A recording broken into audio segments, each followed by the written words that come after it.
Good morning. Happy Friday. Welcome into the number one Group of Five college football show in the history of the world. This is the Group of Five, guys. Our mission is to be the voice for the Group of Five football programs, voice that the mainstream sports media refuses to be.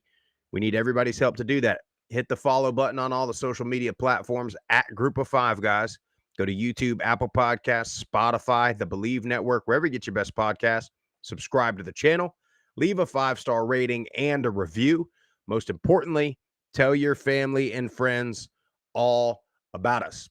On this Friday morning, we got a lot of ball games to get to. We had an interesting finish in Jonesboro last night. Maction is starting to, I guess, not be as wild as it's been. We'll talk about that a little bit and plenty more. Hope you enjoy the show.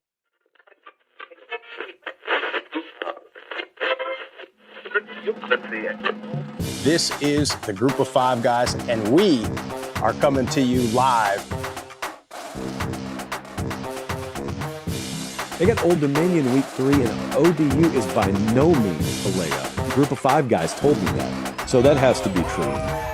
We looked at each other, we was like, Mike, the best place to be is a Group of Five. So I'm sitting here with the Group of Five guys, right? Troy has won, it's been a winner, and it's a special place, so it's why you want the job. But it's a ton of fun to watch a guy go to the NFL from a Nevada or a Colorado State or a Middle Tennessee or an App State, and fans follow that kid. Those across there, you want to have this thing packed out, have the student section packed out, giving those guys hell on the sideline. I mean, that's part of it. I mean, win or lose, like we're winning the tailgate. There's no better place to be developed in this country than Boise State.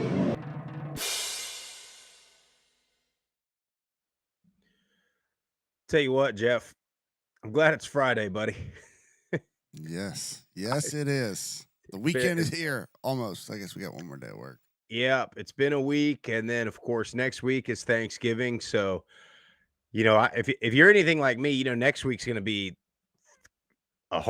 more tiring. It's not going to be a vacation for time off, anything like that. We'll be traveling a little bit. But then, Jeff, Thanksgiving Day, maybe a couple days after, you and I will probably be on the phone. We'll be on Expedia trying to figure out where the hell we'll be, whether it be Harrisonburg, whether it be New Orleans, whether it be Denton, whether it be Annapolis. Tell you what, though, this time around, let's check the weather a little more. No doubt. A little more thoroughly than we did. At West Point, what a great trip. West Point's a great place, great school. But I ain't dealing with that weather again. That was horrid. It was frigid conditions. We at one point, I think it was like 30 degrees at kickoff for that championship game. But well, whatever it was when we were doing a show on the banks of the mighty Hudson River, that I've never been so cold in my life, dude. That was not fun. When you got gust winds and it's sub-freezing temperatures and you're trying to connect like video cords and set up a camera and make sure it doesn't get blown over and completely break.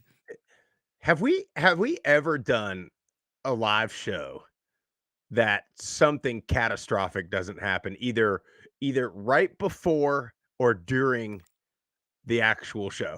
I shouldn't say catastrophic because there's been multiple of those. But like the live show from Western Kentucky, nothing catastrophic except for the fact that like the garbage men decided they wanted to use their backup beep, and it was a 50-yard stretch that they had to back up, and the train went by. But you talk about internet issues. It's always the internet. See, that's the thing, folks. Yeah. That's when you do remote, you can plan, you can coordinate with athletic directors or the media person, but you never know until you get on site to figure out what you got. And usually, we try and get there early, but there's just so many factors you can't account for. So, internet.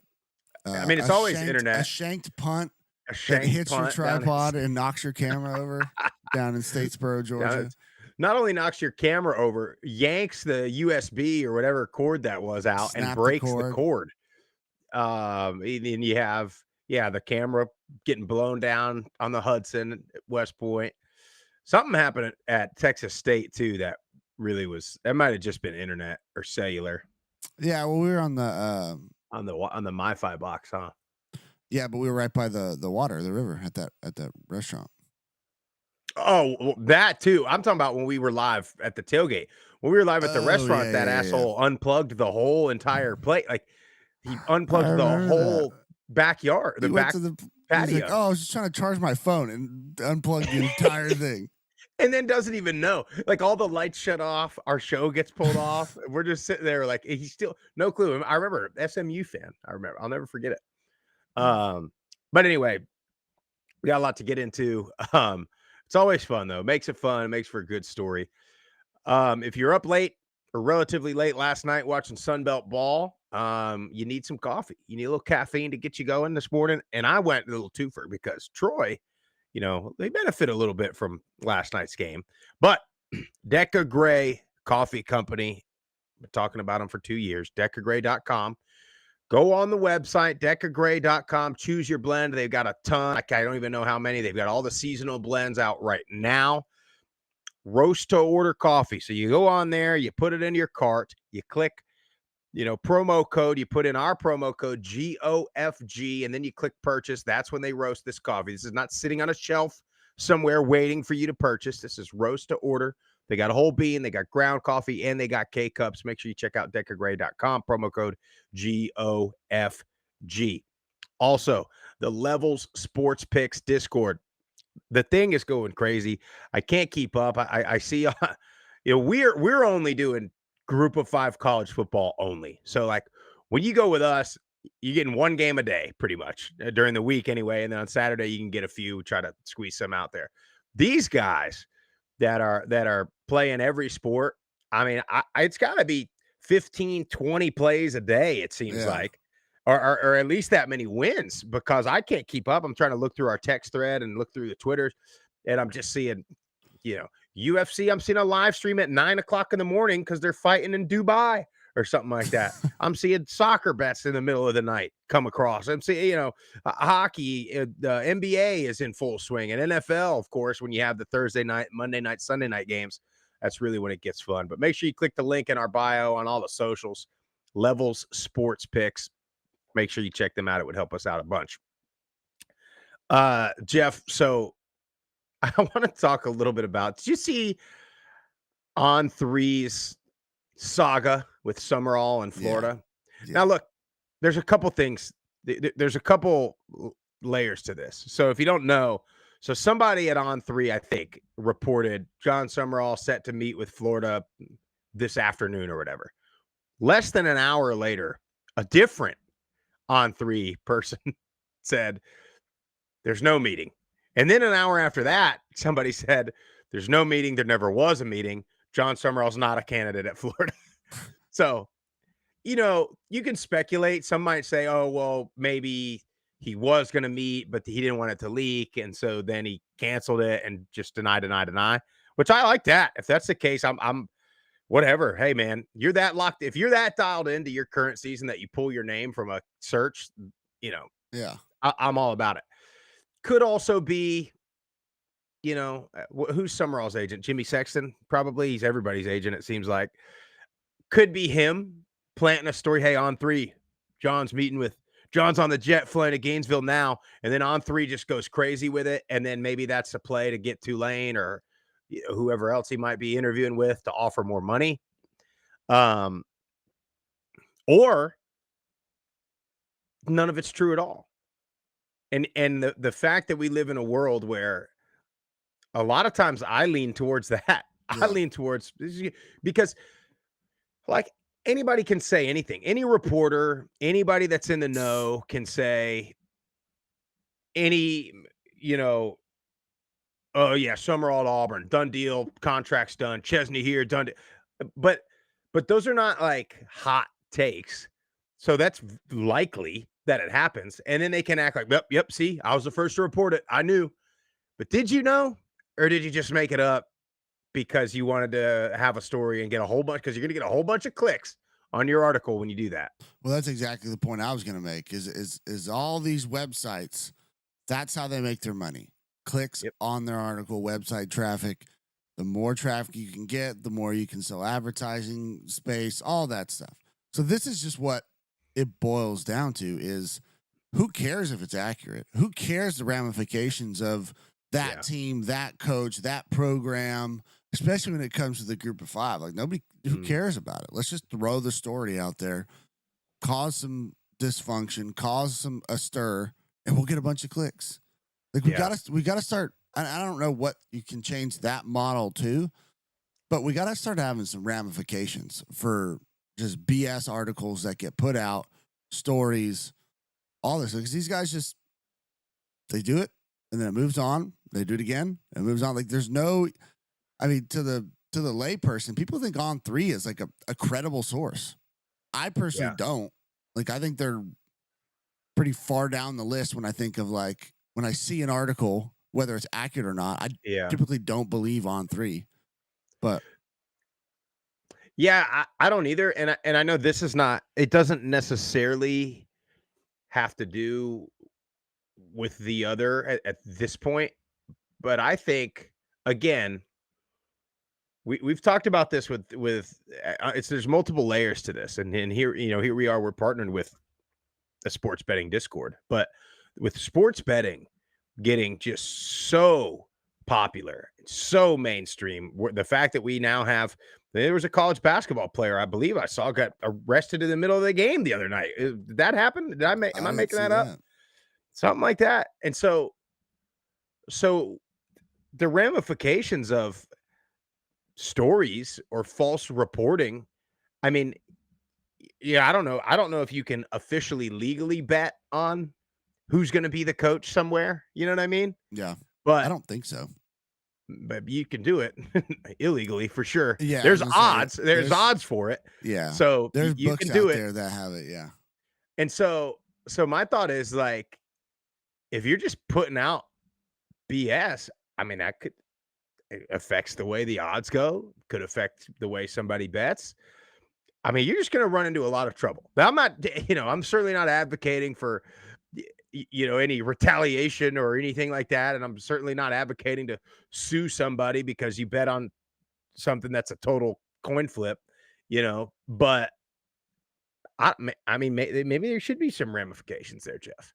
I think there needs to be. I mean, yeah, it's getting dicey out there, folks. I mean, I just can't understand players and coaches who want to bet so badly they're willing to sacrifice their career for it, especially when they're making money. That's what I'm saying. Whether it's an NIL deal or your coach making hundreds of thousands, if not millions of dollars, I've just never had an issue of anything of being able, like, I'll just wait. It was the same thing when we were playing. There's certain things you couldn't take or do. It's like, nah, I'm good. I can just wait 3 years and then I can do whatever I want because I'm not getting tested or whatever. Yeah. It's like, it's not that. What are you implying, Jeff? Well, I'm from the great state of California, my friend. Jeff, we couldn't, there was no Domenico's in Murfreesboro when we were there. But if there was, we wouldn't be allowed to walk in there and they'd be like, hey, man, I'll take care of your sandwich. That would have been a thing. It would have been a huge deal. Yeah. You kicked off the team, team loses scholarships, forfeit a bowl for like tiny something, a $10 sandwich. Yeah. And I remember when they freaked out when Terrell Pryor at Ohio State got a free tattoo or something like that. And I still stand by the fact that I don't think Jameis Winston stole any crab legs. I think they gave him crab legs and they made it a story that he stole it because it would have been a worse punishment if they said the local Publix is giving our quarterback free crab legs every Sunday. That's what I think. I don't know why nobody. Fall guy. Yeah.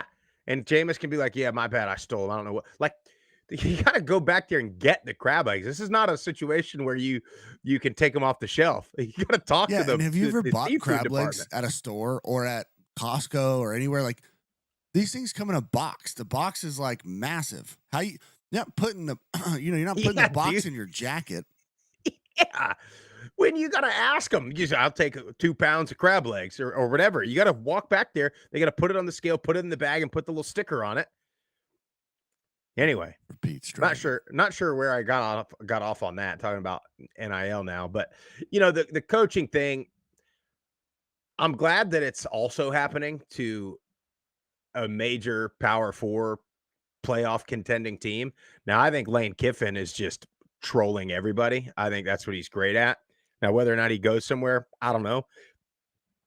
You know, you've heard that too. You've heard he's going to Florida. You've heard it's a done deal at every open job right now.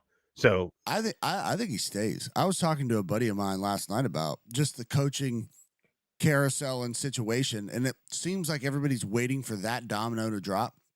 yeah, If you're Lane Kiffin, why would you leave Ole Miss? Seems like a great place to live.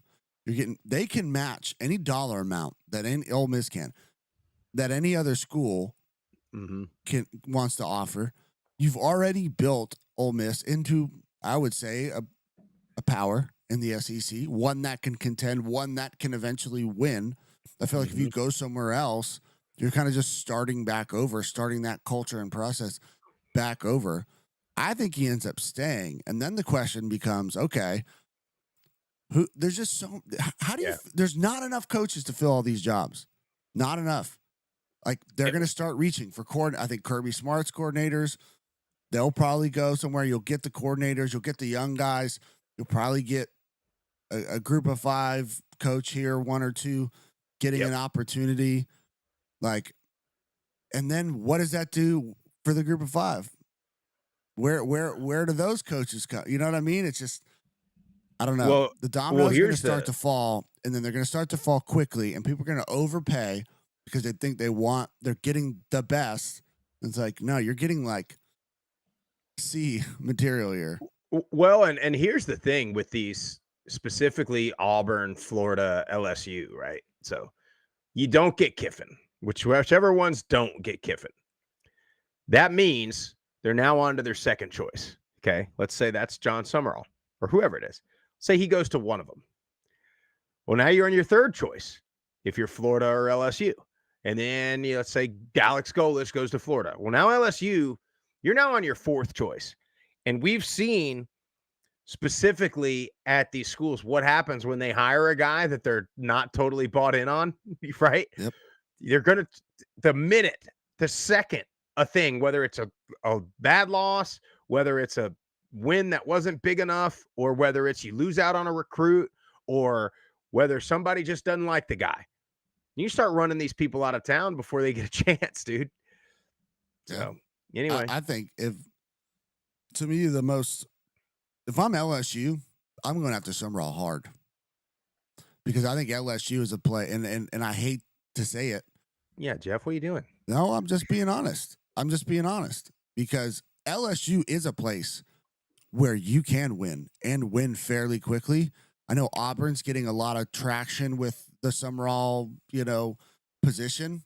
If I'm Summerall, I would stay clear and far away from the program of Auburn and their unrealistic fan base and donors situation. Whereas LSU is in New Orleans. A lot of things. I don't know. Yeah, I don't want it, obviously, but I'm just being honest. Here's the thing about all this, and we gotta move on here. But of all those places, Auburn, here I am. I'm gonna sell it to them. Auburn, we got a wife and you got kids. Auburn's a great place. It's a great place. I don't think it trumps. Yeah, but then here's the other part of it: is Brian Kelly not going to take a job where he can't win? You're right. Well, here's the thing: Brian Kelly left Notre Dame because he thought you couldn't win at Notre Dame, but you could at LSU, and he failed miserably, and Notre Dame was in a national championship. So, I mean, and Brian Kelly and John Summerall are not the same. No, they're not the same at all. And I don't think John Summerall's going to fake an accent in the middle of the basketball arena either. But here's the other part. I mean, as it stands today, he's in the playoff at Tulane. I agree. I hope he didn't go anywhere. I hope so too. I would. Oh, that would be phenomenal. We'd throw a celebration. Celebration for that. I mean, by the way, Jay, are you noticing in the YouTube chat that everybody's name is like the? I have noticed that. It's not the same. Who's Nash Wave 29? Is that Morgan? Yeah, I'm pretty sure it's Morgan. Yeah, it's their YouTube handle. Shay, big time SG. This is like you find out somebody's old AOL, bro. Like Yeah. my old Well, might as well. big baller 6'9" at AOL. While we got the chat, I might as well shout them out. Yeah, in the no morning. doubt. You got Joe Judkins in the chat. Obviously, Shea Gordon, Morgan's in there. Mr. Wandsworth. His is always the same. His is always Mr. This is always Wandsworth. Mr. It Wand. must be a Yep. setting. But appreciate you guys joining us this morning. If you're on Twitter or on Facebook, hop over to the YouTube chat. Hit the like button. Hit the subscribe. Hit the thumbs up, guys. It all helps the algorithm. Comment. Say what's up. It's always fun in there. Hey, so let's talk before we talk about these games. So here's where we're at with the MAC and the scenarios of who can get in. And this is credit to Alex over at the MAC Sports Connection. He always does the math on these things. So here's how teams can get into the MAC championship game. Western Michigan, all they got to do is win. All they got to do is win out, and they're in. Toledo is sitting at 4-2 in conference. They have to win out and need Ohio or Miami to lose one game. Ohio has to win out. They need Ball State to beat Toledo. And then they need Toledo to beat Central Michigan. Miami needs to win out and have Toledo and Ohio also win out. Or Toledo loses to Ball State. This is too much. And Central Michigan and Ohio lose. And then Central Michigan's got to win out. Miami lose to Ball State. Buffalo beat Ohio. Or Kent State beat NIU. Or UMass beat Bowling Green. I don't know how that matters, but looks like it's going to be Western Michigan and Toledo. Kind of looks that way, doesn't it? But that being said, we've seen it happen before. We've seen one of these teams,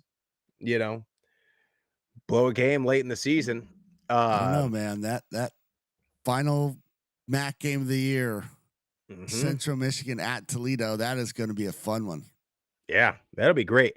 Well, let's talk about a couple of these games. Let's talk about Central Michigan at Kent State. How about that first drive for Central Michigan? They go 18 plays, 75 yards, almost 11 minutes off the clock and get a touchdown.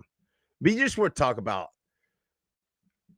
prototype Matt Drinkle, Central Michigan offense, style of play, identity. I know it's Kent State, but man, Central Michigan, when they what I love about them, they're not that great.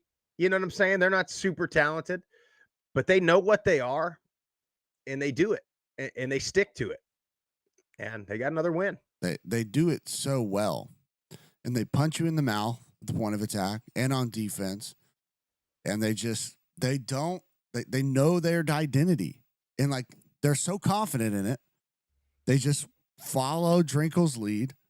Yep. On the field, off the field, and they just keep turning. I know it's Kent State, but yeah, that is academy. It's academy principles applied to a MAC team that they run some zone option stuff, but they're going that way. They're not going this way. They're going that way, right at you, and they put the pressure on you. Well, and we talked about it on Wednesday morning. If you're in the MAC, that's how you have to build, because when you get into November and everybody in your conference is 5-2 in conference, every single team, and you get a game like Wednesday night when all the games were, or was it Tuesday night? All the games were rain and snow and cold and 30 windy degrees. You got to be able to put three fullbacks in there and just run the damn ball.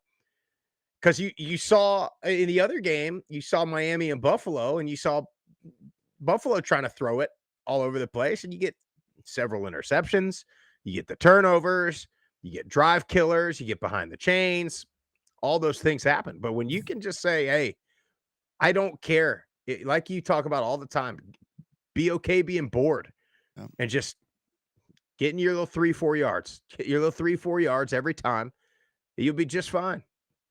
And I do want to shout out linebacker Jordan Kwiatkowski. 14 tackles, sack, 4.5 TFLs. Just fantastic performance. That's like his name. He looks everything. like he's a Mac. He's a Mac guy. We talked about that when we did our MAC preview, talking about Central Michigan. They just are. Everything about them is Midwest.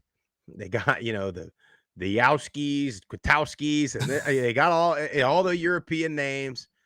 And then they got Drinkle, the West Point guy, the Midwest guy. Everything about them screams Midwest and physical. And man, I'm telling you, it's fun to watch. We talked about Miami. Did you see Chuck Martin take a tumble on the sideline there? I did see that. Miami, man, as soon as they get into conference play, they just turn it on, and they've been going. Buffalo took a punch, came back, and then Miami answered the bell again. So, Buffalo, my MAC pick is out. It's so not this game, but just Buffalo's season to me has been pretty disappointing because I felt like they had the pieces to be really, really good, especially defensively, and it just hasn't come to fruition. And then their quarterback, to me, has been the biggest issue all year because they've been inept pretty much throwing the ball, which has affected their run game. But you got to give credit to Miami, Chuck Martin, for having Thomas Gostkowski. There you go, Sprouse, another name, coming in there. Oh, yeah. I mean, hadn't seen a lot of action. Just comes in there, has a touchdown, doesn't turn it over. And Jordan Brunson, he made so many big runs where if he just gets the edge, man, he's got the speed to do some damage, have some explosive plays, and you saw that the other night. And then their defense is always good. Yeah. Just stout. Yep. So they're still alive. It's going to be fun, man. All these conferences coming down to this final 2 weeks, and the MAC just has so many teams still involved with it. Everybody else, you're down to about 2 or 3. The MAC is just still half the conference still alive. Last night, what about that ending? So if you get a chance to see the ending in Jonesboro, Arkansas State, last play of the game, they go for the touchdown to win it. They're on the 1, and they run kind of an option. Gets strung out pretty good. Louisiana does a great job pushing it, and Rayner keeps it, and he does not get in. But you couldn't really tell. There's no whistle. Yeah. So the Cajuns, half of them have run off the field. The other half from the sidelines run on the field to celebrate this thing. But then all of a sudden the pile starts to move forward. And Matt Berry and them are like, have they not blown this dead? And he almost gets in. I still don't think he got in, but what an ending. And then Butch Jones was having a meltdown on the sideline after that. So, I just great game, though. Back and forth game. I don't know how many fumbles you had. You had a kick return. You had, defensive touchdowns. 5 total fumbles. Ball got put on the ground. Yeah, I mean, a little sloppy, but great game overall, and that eliminates Arkansas State from contention. 3 losses now in conference. Lunch Winfield just putting the team on his back, 147 yards passing, had another 90 on the ground, but got in the end zone twice. Can they hang on and get one more win to be bowl eligible? To me, that's the big question. And is Lunch Winfield going to stay? Because I feel like every time they find a guy that's a dual threat, somebody comes in and offers him, and he leaves. Yeah, but I don't want to discredit him. Like, he hasn't thrown it great. That's very true. Like, he's not a Devin Dampier where he's just setting the world on fire. I mean, I hate to use the term because I'm not trying to, again, like, he's been phenomenal. And I hope they keep him because I think he's a guy that can be a guy maybe next year, maybe he's young, right? So stay another year. And if that's the world we live in, stay another year at Louisiana and then go. You get a bigger offer or whatever you want to call it. If you're like freaking Arizona State's QB and his agents and his camp are actively shopping him. Is what another On3 report said. But he's a good quarterback. He's a serviceable quarterback that can be really good for them. I don't know that he can go somewhere else and be really good. So we shall see. But down to now in the West, back to that Troy Southern Miss game last week of the season. Now they both got a win this week. But down to that game, or do they even play? Do they even play a yeah, Southern Miss got South Alabama, Georgia State at Troy. Troy is in a better spot. I mean, Troy's in a better spot than Southern Miss. South Alabama, at least has some talented guys that can upset somebody. We're gonna talk about these games that have some college football playoff implications tonight. Friday night, we got Hawaii at UNLV. All of a sudden, these 2-loss Mountain West teams, if there's chaos, maybe there's still a slim chance, maybe a more than 0% chance for a team like Hawaii or UNLV. Especially UNLV, because they were a lot of people's preseason, pick for the playoff. We got called names for having them in our top 10 in the preseason for the group of 5. Remember? I do. And remember. they almost lost to Idaho State week 1 or week 0, and everybody was calling us names. And turned out to be okay. If this game was in Hawaii, I'd take the Warriors here, but it's in Vegas, in the Dome on a Friday night.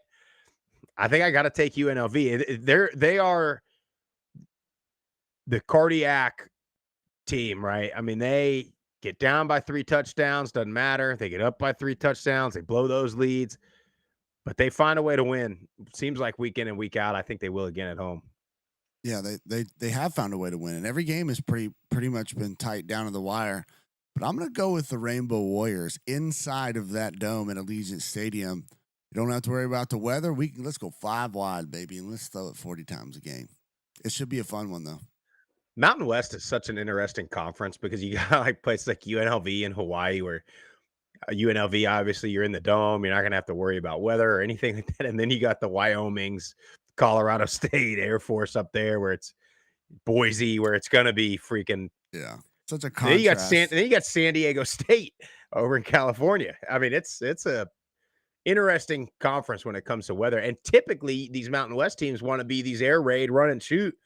But then you get into this time of year, so you got to be able to run the ball. No matter who you are, you got to be able to pound the rock. But you just never know. Washington State at James Madison. This game is very interesting. Washington State has been just a very confusing team this year. I mean, they're right there at 500. They go play Ole Miss. Damn near beat Ole Miss. They play North Texas, get absolutely bludgeoned by North Texas. They lose to Oregon State. I mean, they're just, I don't know what to think. Here we are at the very end of the season, and you don't know what to think about Washington State. And James Madison, kind of a lot of pressure on the Dukes, I feel like, to win this game and win it bigly. And I'm not nervous that they're going to lose, but I am nervous that it's going to be close, and people are going to say, oh yeah, see, James Madison's not as good as so-and-so. But then you look at the Washington State team, it's like, well, then where's Ole Miss at? Because they should have lost that game. I don't know where to go here. I think James Madison, again, I think their defense is so good that it doesn't, but they'll win the game, because Washington State, I don't think, will be able to score very much on them. But Washington State's had a pretty good defense for every game except the North Texas game. So I don't know, man. I'm going with the Dukes, and I think the Dukes cover that. I think they win big. This offense has been rolling. Obviously, put up 58 points. I mean, look at just the numbers they put up: 58, 35, 52, 63. I mean, they put up massive amounts of offense in the last 4 or 5 weeks. Barnett has looked better. He's running the ball. He looks healthy. You talked about how stout the defense have been, especially that Bush up front. So I'm going to go with JMU. I think they cover. I think they win big. They want to get in the playoff, and the only way that happens is if they win with style. They know that. Chesney knows that. The only thing that I don't want to say worries me, I don't like, are these random articles that saying Chesney's going to UCLA, because we've seen it year in and year out. Mm-hmm. When these stories come up, it just, as long as the coach gets ahead of it and addresses it, I think is important. I don't know if Chesney has or hasn't. I assume he has. But we saw what happened at Tulane. I think that was part of it last year. The Mensa situation last year. I think all of that collectively is why you saw Tulane kind of fall off the last few weeks. I hope it doesn't happen to the Dukes. Yeah. And that's and that's the other part of it, is not only are there stories, but if these coaches are interviewing, and I mean, you know what I'm saying? They're having to, they got distractions too. We talk about players and distractions. Coaches got them too. So when it comes to game planning and things like that, they got a lot on their mind. East Carolina in the Dome at UTSA.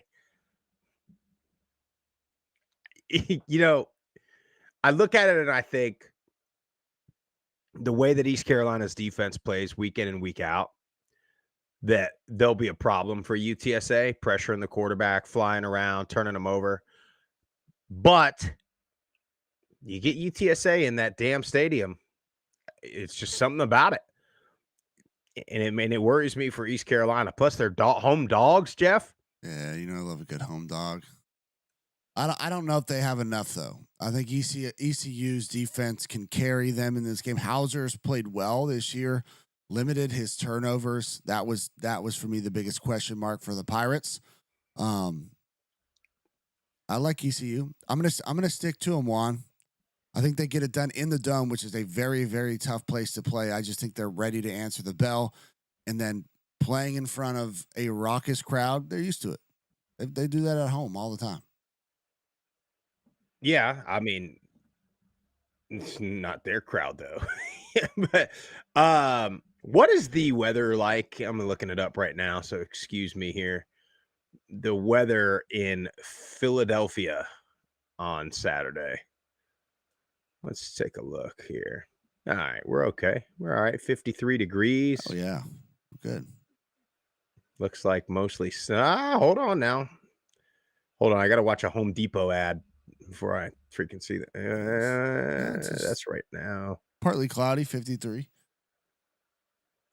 Rain in the wee hours of the night tonight, but then it'll be nice. Yeah, that's what you worry about. And listen, Temple, Tulane's got to be careful here, because we've talked about Temple all season long. They're number one in the country in that they don't turn it over. The quarterback's only thrown one interception on the year, 22 touchdowns. They don't turn it over at all. So Tulane's got to start fast and finish. If they have one of these lulls, and again, like, I don't know how far back James Madison is in the committee's eyes, but if James Madison goes and beats a Washington State team by 4 touchdowns and Tulane beats Temple by 6 or even by 10, you know what I mean?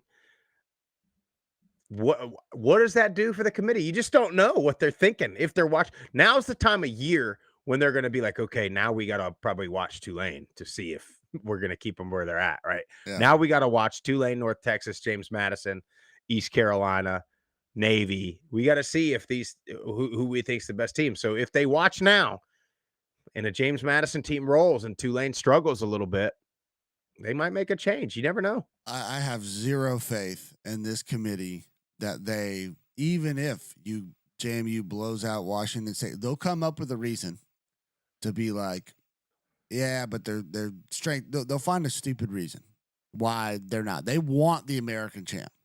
That is what, to me, if you read between the lines, that with the rankings, with everything, with all the stories that they're pushing, they want the American champ. That's what they want.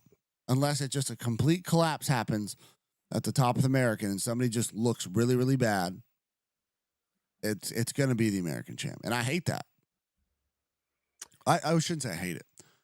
I hate it for James Madison because I think they deserve to be in that conversation and have a fair shake at it. That's why I'm saying it's a shame. Yeah, and that's where, you don't want it's all over Twitter right now, right? We don't want a charity group of 5. Like, we don't want that. We don't want, we got to put a group of 5 team in. But the problem is, if you don't have that, you won't get one in because the same argument they're doing now with strength of schedule and strength of record, which, by the way, strength of schedule and strength of record only comes up when you've lost games you shouldn't have lost. That's right. Just it only happens when you've lost a game that is not part of why your schedule is strong. But that's where sometimes there might be two teams. Last year you could have argued very easily that Boise and Army could have got in and had a shot. And so, but anyway, we don't, if there's not a guaranteed auto bid, they'll never put a group of 5 team in. So that's why you got to have at least the one. And sometimes there's going to be more than one that deserve to get in. This year, to be fair, week in and week out, I'm like, I don't know if anybody really is capable. I mean, it's not been a great season. Nobody's been as dominant as Boise was last year. You know what I mean? So it's like, yeah, maybe there's going to be years when somebody doesn't belong and gets in, but you could say the same thing about these other conferences that are going to get a champion. And that's why they continue. That's why they continue to use, if the season ended today and they put Miami in, but that's not even true. Yeah. That's who they want in. So they want to get in there, and they might be the better team, but they're not going to win their conference. So anyway, going back to the game. Yeah, I think Tulane will get it done. They seem, after the UTSA debacle, they seem to have dialed themselves in quite a bit. I know it's only been one game since then, but you get the feel that they're more locked in. We shall see. North Texas going to Rice, 3 touchdown favorites at Rice. I think North Texas, I'm not sure why nobody's talking about them as much. I mean, I think you could make a very good argument that they're the best team. I think so. You talk about quality losses, right? I mean, their only loss to South Florida, who, this is what the committee does, right? The committee is giving Oregon credit for beating Penn State because Penn State was good at the time.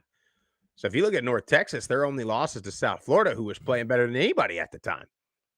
Yeah, and their margin of victory, I mean, is really, really good. Their offense has been explosive all year. I agree with you. I don't know why they're not. I know why they're not getting talked. It's brands. That's what it is. It's brands. It's what's going to get the most viewership. They deserve to be in the conversation. I just said a minute ago, they're going to pick an American champ. If North Texas can get in the championship game and win it, it should be them. That's what the committee doesn't want. The committee doesn't want North Texas to win because then they got to pick between James Madison and North Texas. Mm-hmm. Both with one loss. Well, here I'd you're be so okay spot with on. that situation. Huh? I would be fully okay with North Texas, James Madison, and the committee having to pick between those two. Yeah, because I feel good about both of those teams in the playoff based off of offensive performance, consistency all year long. I'm good with it. Well, we're taking way too long. This is my fault, Jeff. Yeah, it is your but fault. This is good, though. This is good conversation here. I want to make it clear, and you sort of alluded to this, I think, on Wednesday. I love Tulane. John Summerall, that coaching staff is probably my favorite in all that we've been able to talk to, that we, have spent a lot of time around. I think it's a great staff. I think they're a great program. I think they're a great team. I also think they are benefiting from John Summerall's name being thrown in every job. So he's kind of the media likes it. They like the Summerall clicks. Tulane, from a brand based on what they've done the last couple of years, has their brand is good. It's better than a North Texas or a James Madison for the most part. So I don't think you'll get as much pushback from casual people that go, yeah, Tulane. I mean, they're pretty good. You'll get that. If you put a James Madison or a North Texas in at the 12, you'll get a lot of flack for that because people are going to be like, North Texas, because half these idiots think James Madison and North Texas are not even Division I. Paul Feinbaum, for example, thinks that it's a semi-pro league. So I think while Tulane is good, and I love Tulane, and they might be the best. They might be if they win out and they have a win against a North Texas or a Navy or an East Carolina in the championship game, however it happens. Like I'll give them like they've locked in, but I definitely think they're benefiting from the fact that Summerall is good on the mic. He's good. He's good on podcasts. You know what I'm saying? His name is up for all the jobs, all those things. Anyway, if Tulane can offensively, I have their defense is stout. They got NFL guys on that defensive line. They got great DBs in the back end. Offensively, for me, is what has worried me for Tulane because they have had red zone issues.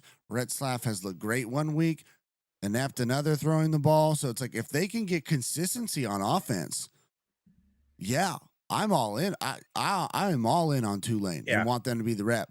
But I got to see it these last few weeks. Right. If I'm just big on the entirety of the season, how you have looked. It doesn't mean that you can't peak at the right time. I know that's a big thing in all of sports, playoffs, all those things. I just got to see it. I hadn't seen enough from that Tulane offense. Yep. But yeah, I think North Texas gets it done. Rice, you can be careful with that offense a little bit. But North Texas, we were so wrong. I was pretty negative about North Texas defensively preseason. They've totally answered the bell.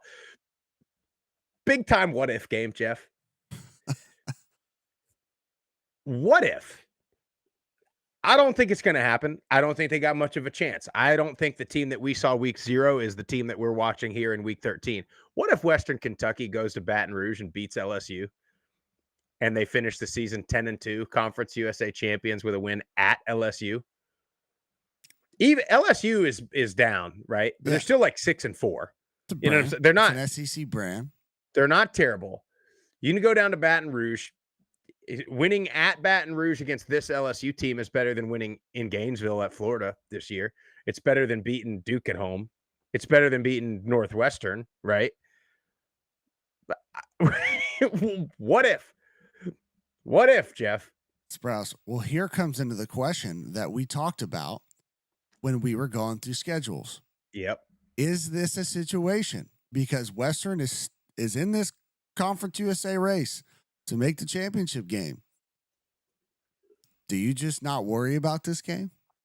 Do you rest your guys from a physical health standpoint because you want to win your conference, or do you go down there and from a coaching perspective and lay it out on the line and try and get a signature win? Here's the good news for Western Kentucky. They've got 2 quarterbacks that are capable. Right? I mean, is McIver healthy again, or he's just been a healthy scratch, or what? Anyway, and you heard Pitt's coach last week saying that. You remember they were asking him. He was like, "This game doesn't matter at all against Notre Dame." He's like, "This game means nothing to us." So that's Pitt, who's in contention to win the ACC and potentially make the playoff, saying that, playing Notre Dame. So yeah, why wouldn't Coach Helton be like, we're going to give it a go. We're going to go out there and we're going to let our guys compete. But, right, do I want to let my guys go 4 quarters with LSU and then next week have to go play Jacksonville State and be banged up and have guys out? And then rather than, okay, maybe we can take some lumps against LSU, be ready to go against Jack State, hopefully win the conference, or do we finish the season probably still losing to LSU and then being banged up and then losing to Jacksonville State and our season's over? I think you get a feel early. Jeff. Yeah, you'll see. Yeah, you'll definitely go out. You know what I'm saying? Even if you're down 7-0, you'll be like, okay, like this, we're not competitive here. Or you get a feel like, hey man, we got a chance. We can play with these boys. So we'll see what happens. But I don't know, man. Wouldn't that be something? That would we call it chaos, Jeff. It would. Anyway, San Jose State at San Diego State. You like to think San Diego State. I mean, the way this season has gone, San Jose State has been more consistently bad than they have been the team that they're capable of being. San Diego State, again, defensively, they've had the one real outlier. They lock in pretty good. I think they're at home. I think they're the favorites to win the Mountain West. I think they're playing with a little bit of an edge. You see Sean Lewis say that they bullied Boise State. You see that? Ooh, What a I time like to it. kick them when they're down, I though, love huh, it. Sean Lewis? I Be love it. careful. Be careful. Boise, to be right back. But I'll take the Aztecs. I'll take them big, This too. will be the game that San Jose State looks great and puts up a ton of points. I know. But last week against Nevada, got smoked against a not very good Nevada team. I know. Egan threw 3 picks a week ago. If he does that against San Diego State, who has a far better defense, in my opinion, it's going to be a long night again for the Spartans. But week in and week out, especially in the Mountain West, I feel like you never know what you're going to get. But I'll take the Aztecs at home to continue to roll, mainly because they'll win, and then we'll get a voicemail from John saying how bad they looked. Yeah. Oh man, could you imagine if they found their way into the playoff? John they'd be so pissed that his favorite team. I don't know why we're here. We don't. Yeah, he'd be like, I don't know why we're playing Georgia here. I don't know. We don't. Hey, in the American, Tulsa's at Army. Give me Army. Army's still a pretty good team. Interested in the Army Navy game this year. I mean, usually you end up seeing the team that was not the best team all year ends up freaking winning that game. Charlotte at Georgia, Jeff. Big non-conference strength of schedule booster for the Bulldogs. Poor Charlotte. 43.5-point favorites. Whew. Jeez. I mean, they take might. Charlotte.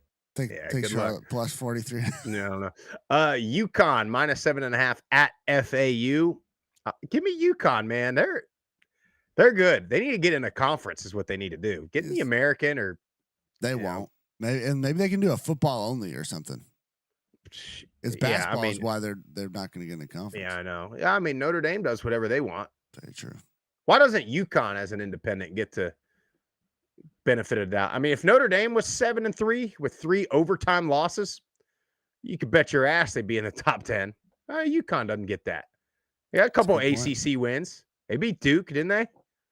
Yeah, I think so. No, I mean, Notre Dame gets to schedule Boston College and Syracuse and all that. Anyway, I'll take UConn. South Florida at UAB. Hopefully South Florida doesn't mail it in. It would be a real shame the season they've had if they just collapse and end up 7-5 or 8-4. It would be a real shame because they've had an awesome season. And you gotta put it in perspective compared to how bad South Florida was before Golish got there. I know everybody's upset that they didn't live up to the expectation this year, but well, he's getting connected to a bunch of jobs too. Yeah, he is. I know. Yeah, but their AD came out. And said, That's true. we're having nobody else has really done that. Conference USA, Jack State 6-0, Western Kentucky and Kennesaw all have 1 loss. Delaware at Wake Forest. I'll tell you what, that's a sneaky one. You want to get a P4 win this weekend. That's a sneaky one right there. There was no line on it, I don't think, the last time I looked. But it's 17.5. Ooh. Wake Forest. Well, Delaware's coming off that loss against Sam Houston. Yes, they are. They've reeled quite a bit. Missouri State at Kennesaw. Sneaky one there. Missouri State's pretty damn good. You're at Kennesaw, though. Kennesaw still has everything to play for. I mean, if Jacksonville State beats Western Kentucky next week, Kennesaw, you get a rematch in Jacksonville. So I think they'll win. I think they got to be careful with the turnovers, though. You got to be real careful with those. You can get beat by anybody. You turn it over the way they do. Exactly. That's the point I was going to make. Amari Odom, that offense, they have the talent. They have the explosive players. Should get it done. But when you turn it over that many times, especially in the red zone, you're giving the other team the opportunity to beat you. Yep. Liberty is at La Tech. No clue. I'm taking La Tech. I'm off the Liberty train. They've burned me too many times this year betting when they should have won, had the game in hand, and they give it up. they'll probably go down there and get a win in Ruston, but I'm picking against them. I'm going La Tech. I wonder if with all these coaching openings, like even though they've had a bad season, does Chadwell name come up at all I again? hadn't heard it. Yeah. Sam Houston at Middle Tennessee, Jeff. We're touchdown favorites. Roman Gagliano, starting quarterback, young kid coming in. I think the Raiders are gonna win at home. I hope so. Yeah. I don't have any. We look dysfunctional. There ain't no look dysfunctional. We are dysfunctional. That's very Jeff. true. Sam Houston is playing better football. I know. This isn't a new quarterback. This isn't the team that we saw, especially in the first half of the season. So, yes, Middle Tennessee, especially with that defensive line, should be able to get after this quarterback. Should be able to stop the run game. I'm not betting on this game. It wouldn't surprise me if Sam Houston got the win. No, it wouldn't. New Mexico State at UTEP. This is a battle of I-10. Big game, bowl game, according to Scotty Walden. UTEP's 3.5-point favorites. I hope they can get it going at some point. Me too. Down there at UTEP. It is. I thought they would. I really did. I really thought that they would improve this year, and then next year would be like a really good competitive season. And I'm just not seeing it out of them. Jacksonville State is at FIU as 1.5 favorites. Sneaky game there, Jeff. Very sneaky game. Jack State, these lines to me just don't make a whole lot of sense. I know. If Creel can play like he did a week ago, especially throwing the ball, they'll win that cover that easy. They'll win by a touchdown, if not more. You think? Going in the MAC, you only got one on Saturday. Ball State at Toledo. Toledo's 4 touchdown favorites. They are playing to win the conference, or to get to the conference championship game. I'll take Toledo. I think could they be figured peaking at the right time, Sprouse? Could they be? Then you get in the Mountain West. San Diego State's 5-1, and then Fresno State, Boise State, New Mexico, UNLV, and Hawaii are all 4-2 in conference. Nevada's at Wyoming. I'll take Wyoming and Laramie. New Mexico at Air Force. Only 3.5-point favorites. Air Force is such a tough. It's so tough because of the way they play, and they've thrown it, but they're just so bad on defense. They've played better though. I'll take New Mexico close, barely. I'll take. Yeah, this is a pick 'em. Yeah. It wouldn't shock me if Air Force gets to win because their offense gets rolling. Yeah.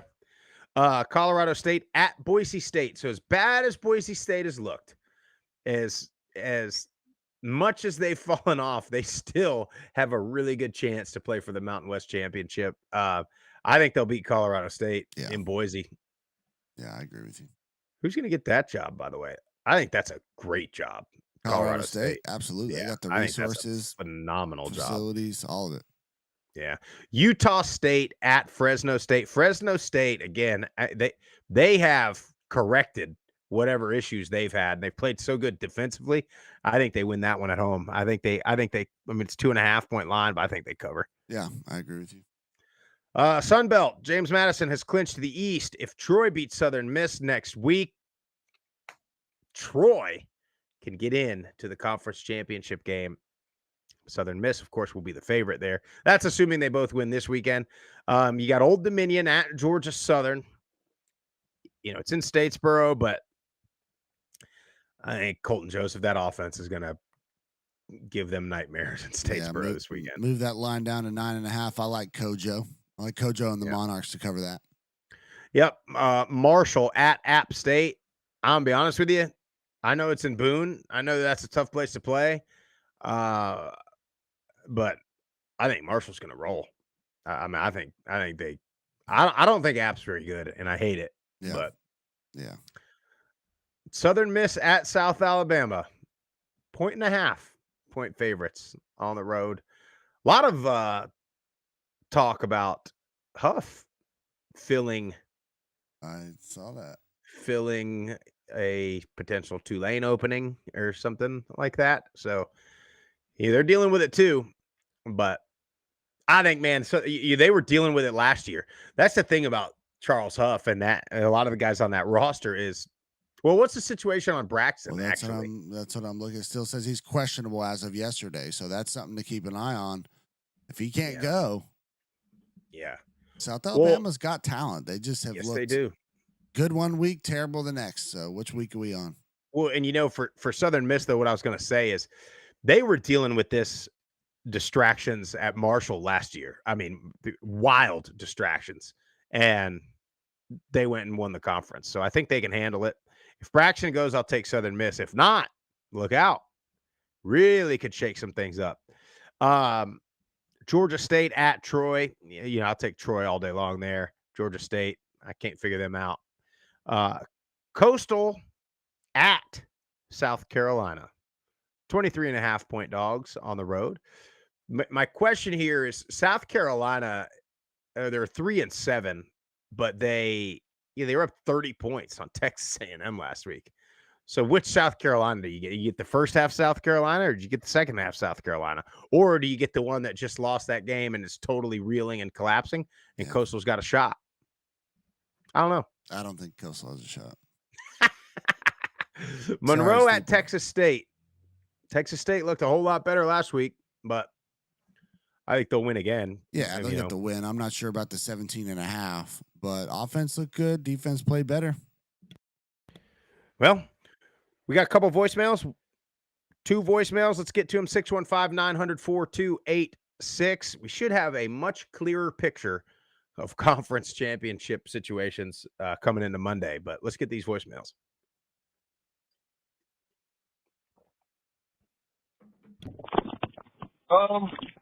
Hello. Emmanuel once again, another day, another week, another fucking loss. I don't know what to say. TJ Finley was a waste of time and money. That man can't play. I guess his best years are behind him. Cam Brown's injured. On the bright side, we got a recruiting class, I guess, but it's been a minute. McGee still has a job. I still don't understand why. I don't know when, but I believe there was a time when Del McGee said that he had other jobs that he could have took than an analyst or something. Do me a solid and go take that fucking job, motherfucker. Like I don't want to see you near Georgia Stadium ever again. Like, oh my jeez. Just watching that is just like our defense can't stop anybody. And I think that in our offense it's same song and dance, man. It's like it's easy to sit there. I think honestly that the defense quit, and I don't really want our defense. Yeah, don't get me wrong. A lot of times the offense is just better, right? Their players are just better. But I could say 4, 5, 6 or at least 4 or 5 of our players on defense are pretty good, and unfortunately they're injured, and our secondary is just not good, man. Our second string is just not that good. Our replacements are just not that good, And it's the same thing over and over again with Ted Hurst. Simmons is good. We have a good running back, but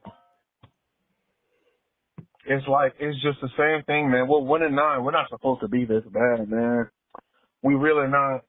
And it's just that man gotta go, bro. Hugh Jackson gotta go. Del McGee has to go because I said it. He is.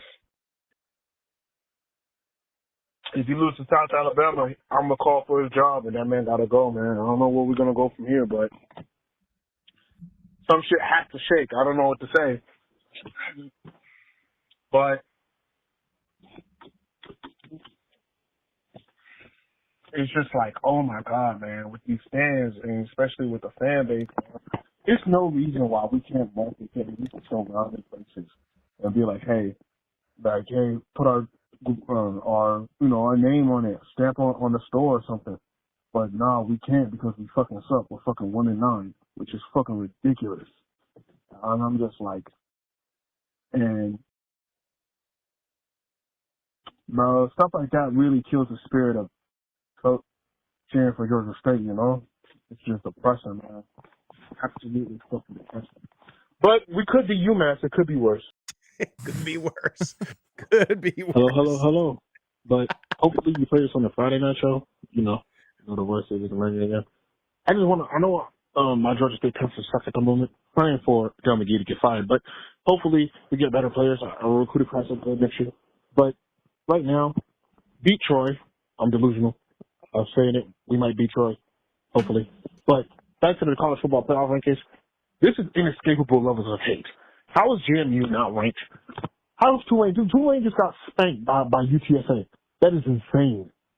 Like, oh my God. But, like, in North Texas, let's be honest, North Texas, no. I don't think so. Nah. But JMU would spank everybody. They're probably the most complete team. And it's just like, what? They're not ranked?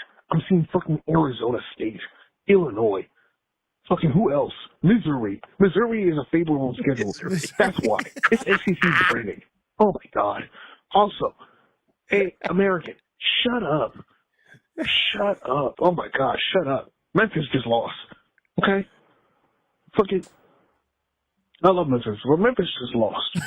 All right? And USF just lost. Tulane's gonna lose too. Go Dukes. Something about superiority. God bless the book. I love it, Emmanuel. That's great.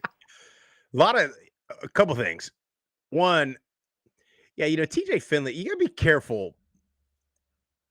I don't know the kid at all, but when there's a track record of just school after school after school after school, and you don't really like his performance hasn't been the same since where was he at that he was that Texas State year? Texas State. So, and that's a place that has been able to churn out good quarterbacks. So you gotta be careful with that. The second thing is, it's got to be so frustrating to be a Georgia State fan, especially when you go right up the road to Kennesaw and what they've been able to do. Mm-hmm. And so it's got to be pretty frustrating. But you hear the passion for old Emmanuel. I mean, I love it though. I mean, you got fans, dude, at that place. You've talked about it as far as you've been there a couple times. You can't figure out why they can't get people in that stadium. It's a cool area. And they got all that the eating at bars and restaurants right over there. I don't know. Maybe they can turn it around next year. Let's get to our last call of the day. Oh boy. That's a good one. Boys, I just got done watching one of the most exciting, gut-wrenching, back and forth slobber knockers of a football game, and probably 1,000 fans were in attendance. Cajuns win, and it wasn't easy. Lunch Winfield put the team on his back, and it started out ugly, man. Scoop and score, 3 and outs, offensive play calling was horrible, but we lost 7 players because, the extracurriculars at the end of the Texas late game. But hey, our defense really only gave up, honestly, if you want to say, about just 20 points, honestly. Or really less, really just 14 points because, 10 points off turnovers, some field goals that Arkansas State had. Our defensive backfield was depleted, and those boys stepped up. And Winfield led the team on goal line stand, and Butch Jones gets furious, and that was hilarious, man. That was hilarious. This season has not been what we wanted to be. We thought we were going to be able to at least compete for the West and at least get to 8 wins on the season, But if go play ULM team who's not all that good, play good football, get into a bowl game, you still end with a winning season. And we want to measure our success on what we've done. We've had top 25 finishes, conference championship wins. We've beaten top 25 teams. We're trying to get back to that, but just enjoying the little things in life of this is puts in perspective, Joe Judkins, congratulations. We got you guys in. You're welcome. So Troy can still compete for the conference championship. And last thing I'll say is I got after my outburst after the Texas State game. You know, I called some. I called some Texas State fans some bad names, and I just want to say, man, that was unprofessional with me, and I just want to take this time to apologize to absolutely fucking nobody. You guys get what the fuck you deserve. Hope you end the season on a losing note. Love you. God bless you for 5. God bless you for 5, guys. Go Cajuns. Terry Johnson. One of a That's kind. phenomenal. That is phenomenal. Well, hey, congrats, Terry. You know, hey, if you like the show, make sure you hit the follow button, all the social platforms at Group of 5 Guys. Subscribe to the channel, hit the little bell that notifies you when we go live on YouTube, Apple Podcasts, Spotify, wherever you get your best podcast. Most importantly, tell your family and friends all about us. A big one in the Mountain West tonight. Have a great Friday. Have a great college football weekend. We will see you back here Monday morning. We're out of here.